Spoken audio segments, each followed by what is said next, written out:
Right, you lot, let's talk Villa. Yes, welcome back everyone to the channel. No Twitter poll for today. I was in Birmingham yesterday, sat at Villa Park watching us lose 3-1 to Newcastle in game week 22 of the Premier League in what was probably one of the worst performances we've put in this season. Second best everywhere on the pitch, which we're going to get into a little bit later on, and it just wasn't good. It wasn't good. Anyone that was there will tell you it wasn't good. Atmosphere just wasn't quite right there. I think people might have been a bit apprehensive going into it. And I don't know whether that kind of contributed to it, but Newcastle played us off the pitch, played us. They were better than us on every single blade of the turf at Villa Park yesterday. So let's get started with the player ratings and then get into my thoughts and feelings, why we lost, how we lost, and how we might be able to get it right in the future. But that's looking less and less likely. But we'll go through all of that. But obviously, if you are enjoying, guys, and if you want to share your thoughts and feelings with fellow Villa fans in the comments down below, feel free to chuck a comment. I reply to every single one. Leave a like, subscribe if you are enjoying for more regular Aston Villa content going forward. Not media trained, not beating around the bush, not sitting on the fence. Pure, unfiltered feelings on Villa, and that's what you're going to get today as well. But let's get into the player ratings and then get onto that a little bit later. So next to me in my weatherman stance, you can see the Aston Villa starting 11. Starting down in goal, Emi Martinez, a 6. I think, difficult game for him. He spilt the ball earlier on and Longley had to make a good block to avoid an early goal. I think that was from a shot from Josh Murphy. Uncharacteristic to a couple of the goals. She looked a bit sloppy today. Did make a couple of really, really good saves, which is why he's brought himself back up to a 6. Later on in the game, especially, there was a good one-on-one save and we had just given up, I think, at 3-1 right at the end of the game. That was a really good save, actually. And kind of, probably stopped it from being 5-1 to an extent. But the goals were uncharacteristically sloppy. His distribution yesterday was god-awful. Every time he kicked the ball, it was going to a Newcastle shirt. And I don't know if that was because of something that Newcastle were doing from our goal kicks, which we'll get onto a little bit later. But yeah, just poor distribution. On the left, Alex Moreno, I'm going to give a 5. Nearly sacrificed having any more children for us in this clip. Trying to stop the third goal going in, but ultimately couldn't. Down the wing, he just looks so tired after every run. I don't know whether he's back to full fitness yet. Obviously, we don't have any other sort of left backs knocking about until Luca Digne comes back. But I remember one time he ran literally from his own half down the wing, and by the time it came to putting the cross in, he looked knackered, and then he was just walking back. Yeah, not a fantastic game. Same for the centre backs. Longley, he's better on the ball than Carlos, but defensively is he better? I don't know. 5 for him. 5 for him, and probably a 5 for Conser as well. You can't concede 3 goals and get anything more than that, I don't think. They did try, commanding as always, but not the best game from them at all. And then we move on to Mr. Run Down the Wing. Let me clear my throat for this one, it's a big point. Run down the wing and then Cruyff turn back. It's a 2 for Matty Cash, it's his shirt number. I'm almost sick of watching him play football at this point. I've never known a player that has such an aversion to crossing. He gets in a good position to cross. Instantly, it's a Cruyff turn back. Oh, where's my centre mid that I can pass it to? And he just shifts it off to them. It's poor. It is poor, and he was poor yesterday as well. I don't know how we're going to solve that right back issue because Costa's gone straight back out on loan. Do we just chuck Kane Kesler-Hayden and he was on the bench yesterday? I don't know. Either way, a 2 for Matty Cash, one of the worst performers on the pitch for me yesterday. Moving out to the left-hand side, Yuri Tielemans, another one who I'm going to give 3 to. Sloppy passes, his pressing was off, didn't do any really great with the ball, couple of decent little passes in there, but he just looked off of it. It looked slow, he was getting outrun, outworked, giving the ball away. Not a good game for Yuri at all. Kamara and Louise in the middle, I'd give 5s to. They were getting absolutely overrun the whole game and didn't do anything of note. And then John McGinn, I'd give a 7 to. Actually, he was everywhere. He was flying into tackles. He was trying to get stuff going. He was running his socks off. Couple of good passes, couple of good dribbles in there as well. Again, couldn't really do anything, but I did think he was a bit of a shining light. In terms of Ollie Watkins, I'd give a 7 as well. You know, he wasn't in the game, and I can't even blame him for this one. He was not in the game. He literally didn't get a whiff of goal, and the 2 whiffs he did get, he put the ball in the back of the net. Fair enough, one was offside. The first goal I thought he took really, really well, and he gave his all, as he always does. And actually, you know, generally I think that Ollie Watkins, we need a better striker, but yesterday he really showed his worth in terms of his pressing. He was trying to G up the whole end in the second half as well.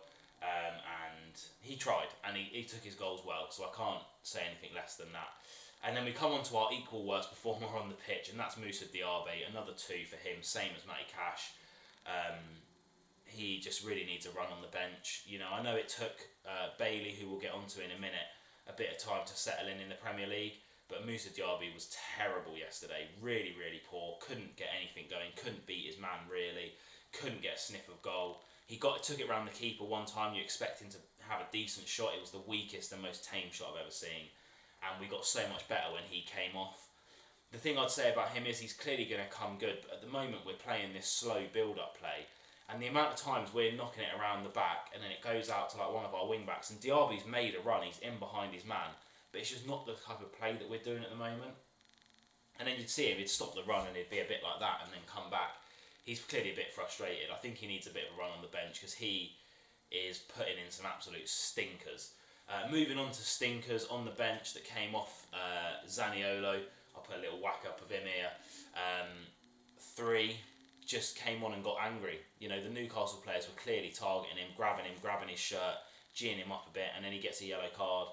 Didn't add anything to the game at all. And I just don't think he's Premier League quality at all, I'm afraid. I'm sorry. If he's our backup striker for Watkins, we're in trouble. And then JJ, a 5, literally couldn't really get into the game at all and couldn't influence anything. Couple of misplaced passes that were a bit frustrating and couldn't beat his man. Understandably, he's coming back from injury and he's asked to come on when we're 3-0 down to change the game. And then my man of the match, this man right here, Leon Bailey. 8 out of 10, 9 out of 10, 10 out of 10. You could give him whatever you wanted. He came on and changed the game and actually made us look like a team that were going to score. Before Leon Bailey came on, I reckon we could have honestly played 24 hours of football against Newcastle United and not scored a single goal. And then Bailey came on, he was beating his man.